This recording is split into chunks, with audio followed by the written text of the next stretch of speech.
La naturaleza acá nomás, un podcast de Red Naturalia. La biodiversidad en el lugar donde vivimos. ¿Sabías cuál es la forma más eficaz de remediar el daño producido a los ecosistemas? Aunque es una respuesta de lo más sencilla, es probable que no se nos ocurra. La propia naturaleza. Nos interesa, y me parece que de ahí está apuntando la nueva remediación ambiental, en recuperar los ambientes perdidos, en su conjunto, recuperar los paisajes que por acción del hombre se fueron perdiendo a lo largo del tiempo. Y esto es la restauración, es como cuando restaurás un cuadro, o restaurás una catedral, es volver a lo que era cuando el autor, cuando el pintor, cuando el arquitecto, cuando el escultor lo hizo. Y nosotros somos un poco, tratamos de ser eso, nos valemos de cierta información y tratamos de poner en marcha esos procesos naturales para que los ambientes empiecen a recuperar los paisajes perdidos. Y eso es en donde estamos ahora pisando. Eso se lo llama restauración ecológica. La restauración ecológica. La restauración ecológica busca impulsar la recuperación de ecosistemas que han sido degradados o destruidos. ¿Y quiénes son las personas que se encargan de esto? Sí, nosotros, formamos un grupo donde hay biólogos, ingenieros ambientales, licenciados en ciencias ambientales, que somos parte de CONICET, de investigadores y becarios CONICET, y bueno, CONICET impulsa a través de proyectos de investigación. Eso es la parte de investigación más básica, o sea, para llegar a eso nosotros tenemos bastantes años de trabajo en laboratorio, o en invernáculo, o en ambiente controlado, para definir cuáles son las plantas primeras que tienen que llegar. ¿En qué consiste el trabajo de la restauración ecológica? Una vez que tenemos esa información, que la publicamos y la llevamos a congresos y demás, se la ofrecemos a la gente que hace gestión. Entonces a CUMAR, al gobierno de la Ciudad de Buenos Aires, a los municipios, y son ellos los que después nos convocan para poner en práctica eso que les estamos proponiendo. Entonces hacemos estas intervenciones, y esto lo hicimos en Marcos Paz, lo estamos haciendo en Almirante Brown, en Cañuelas, en la costa de la Ciudad de Buenos Aires, del Riachuelo. Tenemos varias intervenciones realizadas y de esa manera tenemos el apoyo desde la gestión también, ¿no? Porque es muy difícil ponernos nosotros solitos a cuestas a la gestión, porque nosotros no hacemos gestión, pero somos como una herramienta de esa gestión. Yo soy Laura de Cabo, soy investigadora principal del CONICET y trabajo en el Museo Argentino de Ciencias Naturales. Me especializo en ecología y en restauración ambiental. Yo desde hace muchos años, mi formación en la facultad fue ecología acuática. A partir de allí empecé a adentrarme en el estudio primero de la contaminación a través de indicadores, luego de indicadores biológicos, luego de la contaminación a través de indicadores químicos, ¿sí? Mediciones en agua y en suelos de los principales contaminantes. Y eso nos permitía hacer un diagnóstico, como cuando uno se enferma y tenés que hacerte análisis, y bueno, ver qué tenés, de qué estás enfermo y cuánto de enfermo estás. Eso es lo que hice durante bastante tiempo y después dije, bueno, además de esto, es muy importante saber qué hacemos con este enfermo, con este suelo enfermo, con este agua enferma. Entonces empezamos a planificar posibilidades usando soluciones basadas en la naturaleza, que se llama, o sea, aplicando capacidades que tienen organismos vegetales, en particular nosotros usamos organismos, plantas, para empezar a remediar este suelo y este agua contaminada. Y eso se llama fitorremediación.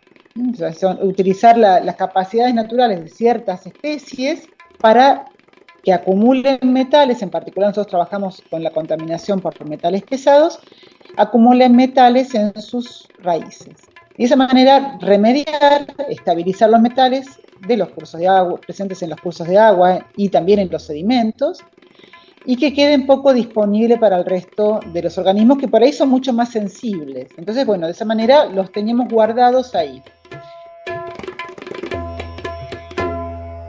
Para ello, este grupo de científicos debe reunir las pruebas y fijarse objetivos y metas a distintos plazos. Lo primero es hacer el diagnóstico. ¿Cómo está? ¿Cuánto de mal está esto? Cuantificarlo, medir, etc. Una vez que sabemos el diagnóstico, le podemos decir, este río está enfermo, le falta esto, le falta mejorar esto, y ahí entonces aplicamos lo que sabemos. qué plantas se pueden empezar a plantar en las riberas, a potenciar en los ríos para que esos suelos empiecen a mejorar. Para arrancar el proceso de restauración, utilizamos aquellas plantas con capacidades especiales, que son muy tolerantes, ¿eh? Porque de entrada por ahí no podés arrancar con toda la diversidad. Tenés que asegurarte mejorar, por ejemplo, la calidad del suelo o la calidad del agua. Entonces, para hacerle el arranque de la restauración, tenés que poner plantas que tengan esas capacidades especiales de remediar. Pero eso es el arranque nomás. Una vez que arrancó, empieza a funcionar el sistema mucho más fácil. Y esto es bastante rápido. Una vez que mejora, una vez que tenés cubierta vegetal, empezás a formar suelo, lentamente, pero además empiezan a venir semillas, que empiezan a germinar porque el suelo mejoró. Cuando inunda el río, trae semillas y trae brotes que empiezan a germinar y a crecer en un suelo de mejor calidad. Empiezan a llegar polinizadores, que antes no estaban. Y todo eso, esa maquinaria natural, empieza sola. O sea, uno no trae los polinizadores. Uno lo que hace, por eso te digo, es el arranque. Vos impulsás el auto para que arranque. Una vez que arrancó, empieza a tener lugar el proceso de restauración ecológica. A veces la restauración ecológica es pasiva, o sea que no haces mucho más que dejar de contaminar. O sea, el paso uno es dejar de contaminar, obviamente. Y solo el sistema arranca. Otra vez le tenés que dar una ayuda, y esa ayuda puede provenir de nosotros de plantar ciertas vegetaciones. Y esa es una restauración ecológica activa. Le diste un impulso, un poquito de mayor esfuerzo para que esto arranque. 1. Dejar de contaminar. 2. Hacer un diagnóstico. 3. Poner plantas con capacidades de remediar. 4. Dejar que el ecosistema actúe. 5. Monitorear. Y después va a ser el monitoreo. Otra cosa importante, todos los meses tenemos ciertas variables para seguir. Y ¿vamos bien o hay que cambiar un poquito el rumbo? ¿Le agregamos algo? Recuperamos. Bueno, entonces el monitoreo es súper importante. Podés rectificar el rumbo, porque acá la verdad que es todo bastante nuevo. Entonces, bueno, las tiene todas tan claras. Así que el monitoreo posterior también es importante y la información que está en las colecciones también te ayuda a ver cómo va evaluando tu intervención, ¿no? Vamos llegando al objetivo propuesto, a ese paisaje perdido, o estamos yendo para otro lado. Porque a veces las restauraciones, ¿viste? Cuando el ambiente está muy perturbado, no es tan fácil llegar a ese objetivo del paisaje perdido, ¿no? Llegás a otro, quizás. Y bueno, es una decisión a tomar. Vamos hacia ese, que no es el original, pero bueno, de todas maneras mejoramos el ambiente, y bueno, entonces es una decisión a tomar. Entonces los monitoreos también son importantes. El conocimiento del paisaje natural previo a la degradación es fundamental para esa recuperación. Y allí está la clave: las colecciones biológicas. Las colecciones de los museos de ciencias naturales pueden usarse para identificar las especies que había en el pasado en un lugar. Identificar el momento y el lugar preciso de recolección del material guardado y con esa información intentar reintroducirlas. También utilizamos la información que está en las colecciones biológicas para saber qué había antes. ¿Sí? Entonces, ¿cómo era antes esa pintura del paisaje perdido? Entonces, bueno, a veces es fácil porque la podemos tener ahora, entonces buscamos áreas protegidas, pero hay veces que no hay más áreas protegidas. El pastizal pampeano, por ejemplo, ya son relictos demasiado pequeños y poco representativos quizás de ese antiguo pastizal. Entonces hay paisajes, hay ambientes, hay regiones que se han perdido casi en su totalidad. Entonces, reconstruir eso requiere ir hacia atrás, y bueno, ir hacia atrás puede ser también usar a las colecciones biológicas para buscar esa información.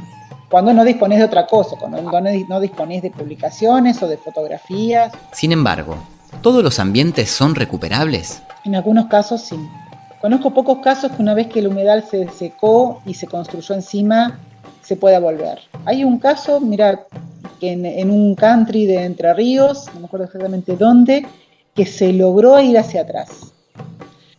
Pero la verdad que una vez que el humedal se perdió, es muy difícil y sumamente costoso, sumamente costoso.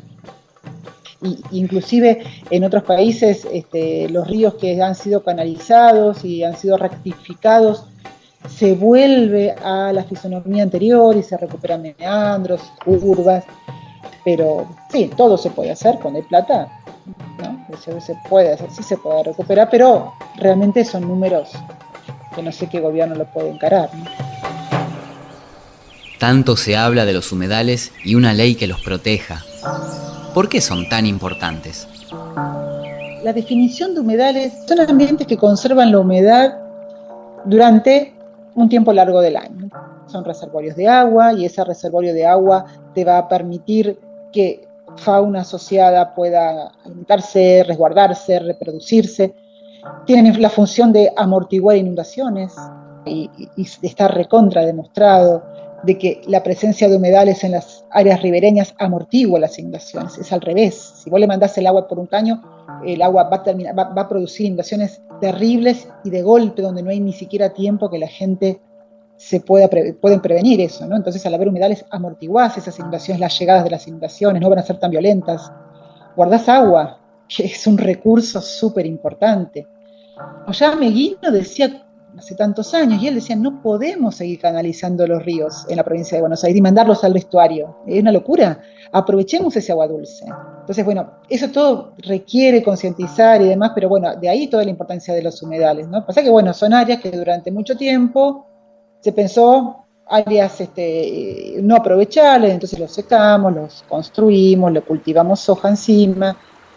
Y sí, y es un problema porque, bueno, mientras tanto que se produce, si se acepta o no la ley, si se reglamenta la ley, seguimos destruyéndolo, ¿no? Sin embargo, los biólogos que trabajan en la restauración ecológica, o fitorremediación, sostienen que hay más conciencia sobre la importancia de los humedales y la conservación del ambiente nativo para beneficio de todos. Y bueno, y te digo, más que nada vamos logrando concientizar. Eso también es importante, porque hablar de esto hace unos años era, nadie te daba importancia, nadie escuchaba, no les interesaba. Y bueno, y trabajar ahora con plantas nativas, que ahora bastante es un boom, ¿viste? Todo el mundo está con el tema de plantas nativas. También hace 10 años nadie le importaba. Es más, hay intervenciones bastante recientes donde se plantaban álamos y casuarinas y qué sé yo. Y había toda una idea. Ahora, pensar en eso, ellos mismos se dieron cuenta que no sirve. Entonces, eso también fue trabajo de hormiga, de mucha gente que empezó a bregar por las plantas nativas y todos sus beneficios, ¿no? Que están, digamos, nada, son más fáciles de mantener, son económicas, son adaptadas al ambiente, junto con ellas vienen las interacciones con otros organismos, o sea, tienen muchas ventajas. Y en la provincia de Buenos Aires casi todos los municipios tienen vivero de planta nativa ahora. Claro, viste, yo digo, la verdad que me pone re contenta porque digo, esto es genial porque sirvió todo eso. La conservación de riberas durante mucho tiempo no se tenía en cuenta. Les parecía que al revés, había que cementarlas, había que encauzar los ríos para que el agua circule rápido y se vaya. Una locura, ¿no? Es agua dulce. Bueno, eso lentamente con el trabajo de la hormiguita lo fuimos tratando de modificar, que la gente que está en gestión entienda que una ribera conservada les va a servir para mejorar la calidad del agua.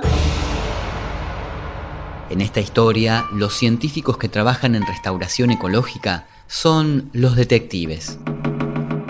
Detectives que intentan reconstruir un pasado para entender el presente. Y las colecciones son los testigos de las condiciones previas al impacto que dañó el ambiente. Así, los científicos, junto con la decisión política en la gestión, abrirán camino al verdadero protagonista de esta historia. La naturaleza y su increíble capacidad de curación.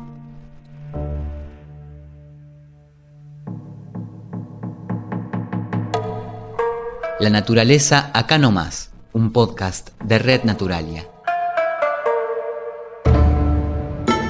La biodiversidad en el lugar donde vivimos.